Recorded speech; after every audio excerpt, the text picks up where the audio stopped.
Yeah, it's just strange being kind of ridiculed in the press. You haven't looked at the examples. Yeah. All right. Honestly, never used Tinder. We're just a couple of business anchors. Welcome to the Business Anchors podcast. This jingle is slightly too long. Welcome to episode 25 of the Business Anchors podcast. Fun fact, Tupac died at age 25. Let's hope this podcast doesn't. We're talking about comparing ourselves to others, shit New Year's resolutions, and the popular segment, Dan helping us be good at business is returning. It's going to be a good one. They always are, Dan. I feel like after my intros, you feel like you need to reassure the audience that it's going to be good. Yeah, I feel like Do you think my intros make it sound like it's going to be shit? Well, that took you about 5 goes to go through it, so I'm just sick of it by the end. They don't know that though, Dan. Oh, okay. They didn't hear that. They just think well I just done, you got there in the end. Yeah, I got that first time. Oh, good. So, comparing yourself to other people, Lloyd. Yeah. Who do you compare yourself to? I usually compare myself to people that aren't achieving as much as I want to make myself feel good. That's that's a clever approach. Yeah, you just set your targets really low. So each day... You're just absolutely smashing it. Yeah, absolutely smashing it. Can you name some of those people that you compare yourself to? Dental. No, I actually wanted to talk about this because of something that happened this week. And I haven't told you the second part of this, actually. Okay. So earlier this week, I was scrolling through social media and I discovered this up-and-coming agency. Mm-hmm. And they're like 50 people, and what they're doing looks really cool. And I was watching some of their content, and this was early on in the week. I was looking at their website, looking at what they do, and it really, really, really motivated me to want to do better. And when I was away, I was supposed to be on holiday last week, and I came in and worked because I was genuinely internally motivated to think, if they can do it, we can do it. So I wanted to, and it really motivated me. And it just got me thinking, like, lots of people say don't compare yourself to others. Yeah. I actually had a really positive experience of comparing myself to others. But I don't know. Well, you say people say don't compare yourself to others. I don't know who says that, but people do say that, don't they? Do they? Yeah, cool. Yeah, I don't think it's a bad thing. I think it's a bad thing comparing yourself to others if you're thinking like, I have to be as good at that person, because in this aspect of my life, so say on Instagram, I have to look that good as that Instagram model. But then also at work, you're saying, I have to be as successful as Gary Vee. Because in reality, like, most people don't have the responsibilities and other things in their life, like the same things you do. So that Instagram model is dedicating their life to looking like that, but they may be failing in lots of other areas of their life. You don't know about. So if you're comparing yourself to all these people that are great in these areas, and you're thinking, I should be great in all these areas, it's not realistic. But comparing yourself to someone as a motivation and to think, I can do that is a good thing, I guess. But then flipping on its head, part 2 of the story. Yeah. Yesterday, I was in the office on my own, and every now and again I was sifting through social media. Yeah. And I started looking more. You were doing what? While you working? Yeah, exactly. I was doing. I had one of those days where I just was busy all day but didn't feel like I got much done. So I was on social media. Yeah. And I looked at what they were doing, and then I actually started to feel rubbish, because then I started to look at what we're doing, and I thought, ours isn't as good as that. We could be doing better in these small parts of what we do. I thought that needs to improve. And then I felt a bit down, which is really weird, because early on in the week I'd really built myself up, and then so I guess, I don't know, it's weird. It can work both ways, can't it? But I think that's just a realistic picture of our business at the moment, to be honest, Dan. Like, there's some things I think we're doing well at, but I think especially over the last kind of month, I think I've realised there's a lot of areas of our business we can really improve, and there's lots of things I don't feel we're doing well enough at. I'm happy that we're delivering good results for our clients, and our clients are happy, but as in business growth and things our own business. Yeah, that's what I mean. Things that are going to help us grow our business, improve what we're doing. I think there's a lot of things we're not at the level we want to be. Yeah. So yeah, it's going to take hard work, but I suppose that's the reality of life, isn't it? Like there are some things that is really you're going to feel positive about, and some things not so much. But yeah, so do you? Where are you now feeling positive or negative about? I feel much better now. I think what helped me feel better was also the realization of comparing apples with apples and not apples with pears. So it's very easy to look at, your example of these Instagram models or whatever, or my example of another agency who's got way more people and working with more brands and stuff, and to think they're like where they are in their journey is somewhere different to us. So you can't compare those two things. So I think that helped me. And also I did this weird thing in my head where because I felt a bit rubbish, I thought to myself, this sounds really stupid, but I thought to myself, what am I grateful for? And then I thought of all these amazing things outside of work and inside of work. Yeah. And then I just thought that just makes everything else completely irrelevant. All these silly little comparisons I've been doing in my mind, all those other amazing things made you feel better. It's hard. So basically do the comparisons that make you feel good and want to do better. Don't compare yourself. I think this is the thing. This is why I think it's difficult, because I don't want to sit here and say compare yourself with others because it will motivate you, but don't, because I think it really depends on the situation. And they were just two of the similar situations that I, in my mind, responded completely differently to. So I don't know what my advice would be, but good luck. Thank you, Dan. No, actually, my advice would be the apples with apples thing. Yeah, that's definitely one piece of advice. You could compare yourself, but never compare yourself and judge yourself with someone who's like 5 years ahead of you, or they've had other variables that, they've had £1 million investment and you haven't, or that kind of thing. Yeah. Nice. Okay. So that was insightful, that end bit, Dan. Good. Right, that was a better ending than just good luck. Good. Nice. Sorry, were you going to say something, Kurt? No, I was just co-host of the Business. I was going to think of a good tangent into the next point, but I couldn't think of one. Okay, do you want me to? Yeah, go on. Comparing yourself with other people. What about comparing your actions this year to next year?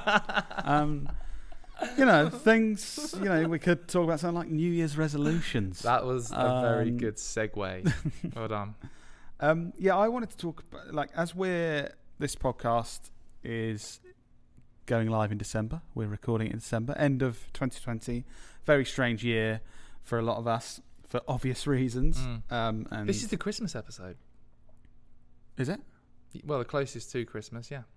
I think. Maybe not. No, I asked you this yesterday, and in our preparation you said it's not. Wasn't it? Yeah, sorry, ignore me. Yeah. just ignore what Dan said. It's not Christmas, actually. That's next week. Sorry, Karen. Sorry if I put you off. Yeah, can't remember anything else. You just suddenly tell me it was Christmas. Sorry. Talking of New Year's resolutions. So I was saying it's been a strange year for a lot of people.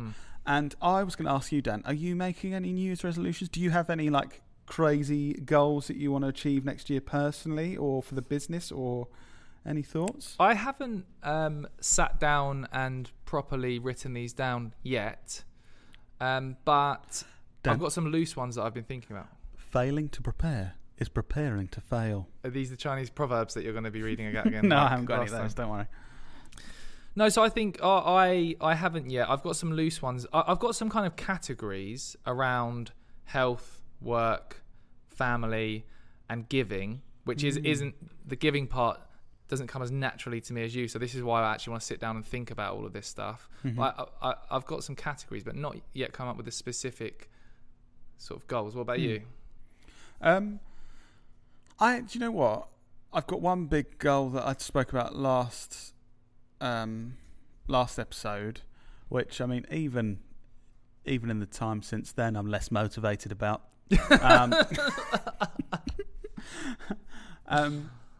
Of planting 1 million trees. I basically wanted to take on a massive challenge that seems completely unattainable, and just really go for it and get creative and see what I can achieve in a year.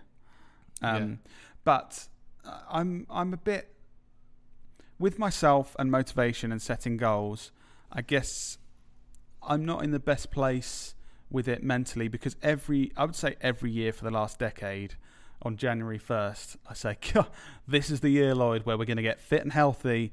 We're not going to eat shit and be fat, and we're going to be healthy and exercise. And that week, it goes really well. Sometimes that month it goes well. Sometimes for 3 months it goes well. And then it doesn't. Yeah. And I guess it might be an interesting thing to talk about. Like I basically now feel like don't want to set New Year's resolutions because it's a waste of time because I never stick to them. What do you think about that? I think the whole New Year's resolution thing is a bit of a gimmick, really. So I think we should all be setting ourselves sort of goals and things like that. But just because it's New Year, you should be. Just because it's new, you shouldn't have to wait to New Year to be fit and healthy. Because my really good plan is, Dan. Yeah. I'm just gonna eat loads of crap food for the whole of December. Yeah. Because I know in January I'll change it. Yeah. And then I'm gonna eat healthily for a week. You're communicating the exact point I'm trying to say. Yeah. So well done. That is it, though, isn't it? Of like actually setting like January. Yeah. Then in the future I'm gonna do that. Why wouldn't, like, if I know that I want to achieve something next year, why don't I start now? Yeah. Because and you can get into that thing of like actually doing worse. Like I was saying then, I'm going to eat healthy in January, so I'm just going to absolutely stuff my face and not exercise in December. Yeah. Which is it's always like, again with health, it's like diet starts on Monday. I think a lot of people have like a binge of like bad food and not being active at the weekend, saying, because my diet's starting Monday, and it's just a repeat every week, basically. I also think, with the state the world's in, I don't think we should be putting so much pressure on ourselves that suddenly we need to be this new thing and be the healthiest person in the world and grow a hugely successful business. And # New Year, New Me. I think it's really good to set these goals. I also think we're living in the most mental time we've ever lived in, and just continuing and being happy and ensuring you and your family and stuff are happy and helping others and things like that is a good. Yeah. So I don't know. I don't want to be demotivating and say don't set massive goals, because I think that is good, but also don't put so much pressure on yourself that it's crippling and then you just hate your life. I think the reason why I think that's kind of similar to why I've been less reluctant to have like New Year's resolutions this year. I'm trying to really think of like one New Year's like one thing to focus on and be like, my energy is going to be focused on that. Because I think in the past, and I think a lot of people will relate to this, you get in a good spot in motivation, and then you say like, this year I'm going to exercise 7 times a week. I'm going to grow my business so it's 5 times as big. I'm going to learn the recorder. And I'm going to give 50% of my wages to other people. It's all too much. And then after a week of not having enough money to live, whilst having to buy a recorder and exercise all the time and spend all your time, it's unachievable. And then it all goes down the pan. And I think that's my weakness. And similarly to what I've spoken about in previous episodes of having all these things I want to do and then feeling shit about it. I think it's the same thing of, if you set too much unrealistic goals, too many things, you're less likely to achieve. Do you know who else does that? Who? Mark Zuckerberg. Does what? Oh yeah, the founder of Facebook. Every year he sets himself a challenge like learn Chinese. I can't remember what his one this year was. I don't know this year, but I know like one was learn Mandarin, and then one was read something like read a certain amount of books, 200 books in a year or something. So like a book every couple of days. So I think he just, obviously I'm sure he's got loads of other things going on, obviously, but I think in his own with his personal development, he sets himself one core thing. So that could be good to do. I do think it's a good, I mean, it's easy. It's much easier if you wake up each morning. Like I said, if you're thinking like, got to do my recorder practice, got to grow my business, got to, it's hard. But if each morning you're kind of like, oh, what shall I do this evening? And you know that there's this one thing. So like me saying I wanted to facilitate planting 1 million trees. If I've got an hour of time that I think I can do something with, it's not me thinking, shall I spend more time at work? Shall I go and do charity work? It's like, shall I do an hour workout? Shall I... You know what that thing is. It's like, I'm going to do this because I know that's my main goal. But at the same time, it's kind of like, I mean, I don't want to just I'm never going to exercise because I'm just, it's. I want us to. Hard. We're going on this walk, aren't we? Nearer Christmas. I'm just saying to you, I want to talk about goals. Yeah. Because I want to actually really think about what the different things are, or maybe my one thing. Yeah. Because I think it's weird, like saying we haven't got goals. We've got the whole 2030 plan with the business. We literally know every month what our growth should be to get there. So we have got goals and stuff, but I think it's more of a broader focus. Yeah. Cool. We'll update you on that walk, guys. Every year we do something where Dan and I spend a day away from everyone and try and kind of set us up for the next year in business and what our goals are and stuff. We were in a freezing yurt last year. Do you remember that? New Year's. Fully clothed in a bed. It was day before New Year's Eve, wasn't it? Yeah. Dan and I booked a yurt. I think mostly it was probably booked out for a romantic getaway. But this time Mr. and Mr. Knowlton checked in, so they probably thought it was the same thing. Yeah. And we put the fire. It had like a log fire, but then it burnt out in the middle of the night. And then we were fully clothed, like in coats and stuff, under a quilt, and it was still freezing. Yeah, that was weird. But we had a good chat. A good set. I think it's good like that, getting away from everything and kind of setting yourself up for the year ahead. We had nice walks in the forest. We did, yeah. That was a weird trip, but that was good. Right, moving on. Can I read something to you? Please do. The utter ignominy. Is that a word? The utter ignominy. Just go with it. Okay. The shame, the anger. Last week, the county of Kent was placed bodily. I should have read this before. Anyway, last week, the county of Kent was placed bodily in Tier 3, all because the ghastly virus-added... Oh my God, I can't read. Right, so Business Anchors listeners, I feel I need to apologise to you. I'm supposed to be a professional host of a podcast, and I've let you all down. I've tried to say 2 sentences, and I've really failed. There is some words that I haven't seen. I just hope you can forgive me. Just read the blinking And now I'm going to do it again. Listen to this perfect professional delivery. The utter ignominy, the shame, the anger. Last week, the county of Kent was placed bodily in Tier 3, all because the ghastly virus-addled plebs in Thanet can't stop breathing over one another as they swallow jellied eels in some dilapidated, phlegm-strewn seaside slum. That's nice, isn't it? That was in the Times last week. I can't believe we're in Kent as well, but those people in Thanet. Oh God, Thanet! What you mean? Those dilapidated, phlegm-strewn seaside slum. They've made us dwellers. all go back into lockdown. Yeah, I just wanted to talk about this really because there's been. So that was a pretty crazy article, just absolutely slating people living in Thanet. We're currently in Thanet. We live and work in Thanet. I think we're currently at number 3 as we're recording. Number 3 in the UK of COVID numbers. Oh God, terrible podcast host.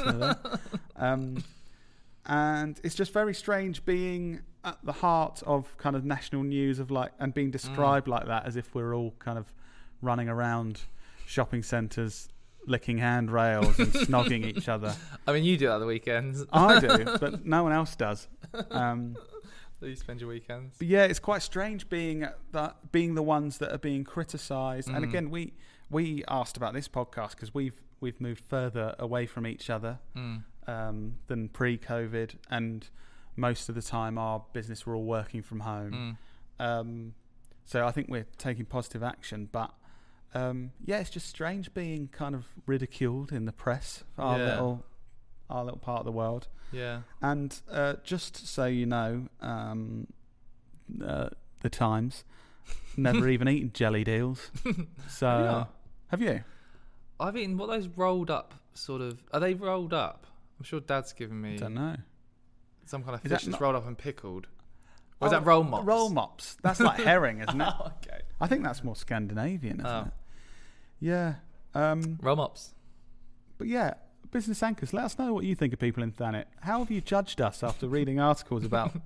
I just think it's crazy, like, people writing stuff like that. Like, reading that, they clearly have no idea what Thanet is actually like. I was reading it thinking, yeah, I've lived here all my life. That's nothing like what this place is. Depends where you hang out.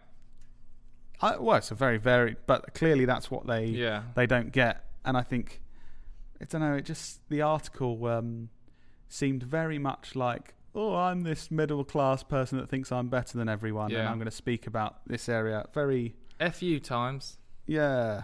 Come, writer of that article, come on a guest. Come on a Oh, don't listen to Lloyd's advice. Don't come on a guest. That'd be an awkward Christmas.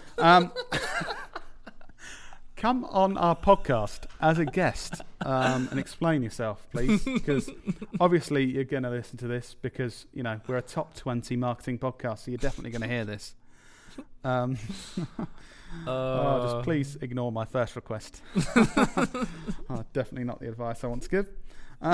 Moving swiftly on to the segment that is Dan helping us be good at business.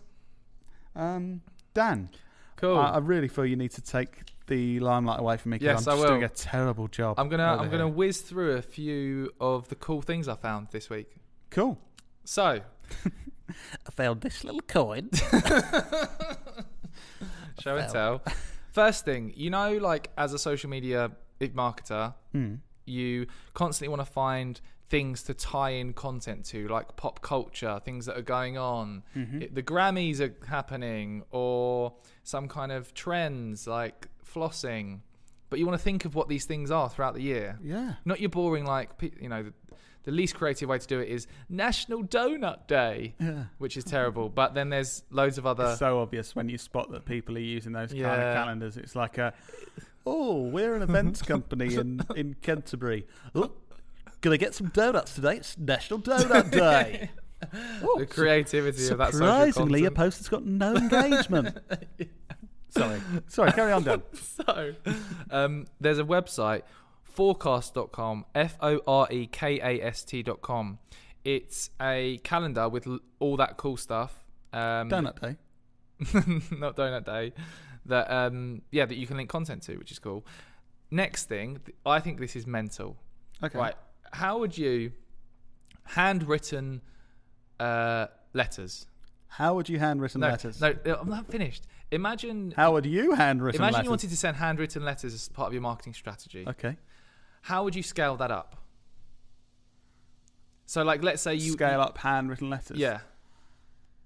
I would argue can't be scaled up. You've got 10,000 customers you want to send handwritten letters to. Yeah, I would say can't be scaled up. Wrong. Roboquill.io. Okay. Robotic handwriting. AI robotic handwriting. They've got machines that handwrite letters. I've seen these letters. It's mental. Are the letters actually all different then? Like they look different? Yes, you can choose the handwriting you want. It's mental. It looks but I'm saying anyone can photocopy some handwriting. No, it's literally written with a pen. It's written with a pen. Yes, I get that. Yeah. And it sounds cool. What I'm just thinking is to the reader. Yeah. It probably just looks like it's printed. No, it does not. You haven't looked at this. Oh, okay. It's literally a machine that holds a pen and writes on a bit of paper, and it's been configured so well that it literally looks like someone has handwritten it. So like a printer. Right, moving on. No, Dan, I think it's interesting. You haven't looked at the examples. Yeah. All right.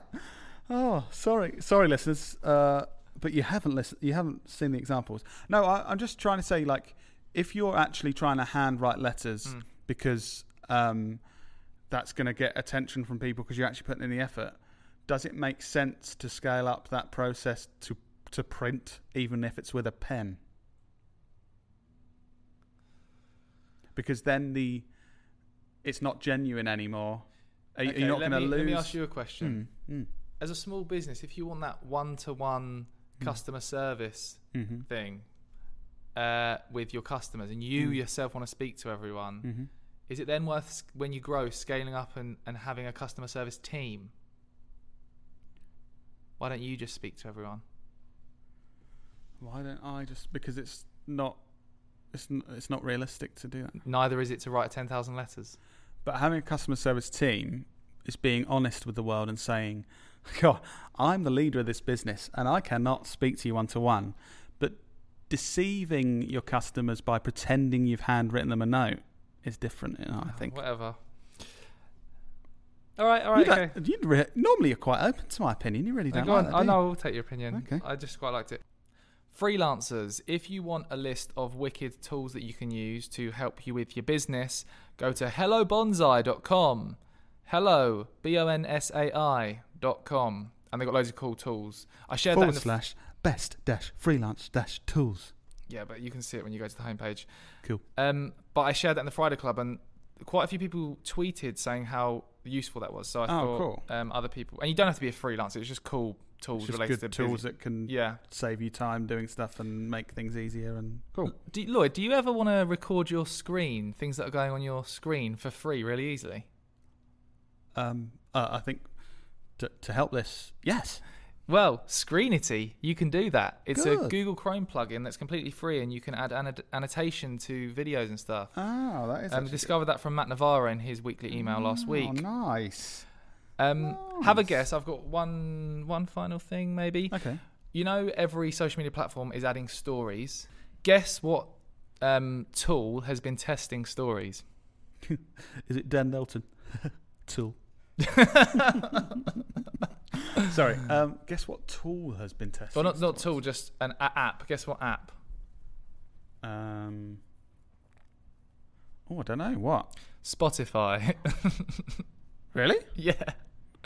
How ridiculous the is same that? kind of thing as in, just listening to a song. Yeah. Okay. Interesting. I thought you were going to say, do you know what I should have guessed? Because I had it in my head and I just said I didn't have a guess. Tinder. Ah. I've never used Tinder, so it might have stories. Honestly, never used Tinder. Cool. So there's Spotify have been. Yeah. It's weird, this stories thing, isn't it? Like every platform just going for it. Is it a thing that platforms are going to have to do to survive because people like it so much, or is it just corporations going, everyone else is doing it, we should manage risk and put stories on? Have you seen the memes with like Excel having stories on the top? Yeah. Yeah. Pretty sure my Uncle Nick sent a picture of that once. Did he? In our family WhatsApp? Don't know if he understood that, but he sends lots of memes of varying comedy. Most of them quite low. Well, that brings us to the end of another amazing podcast episode. You sound say so myself. You sound like you're sarcastically saying that. No.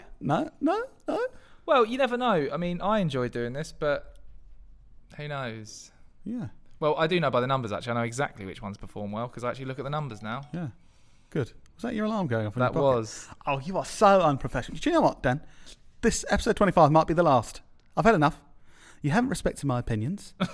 In the last episode, you couldn't even Google definitions right. And now your alarm's going off. You know, who knows if there's going to be an episode 26? There will be. There will be next week. See you then. Bye.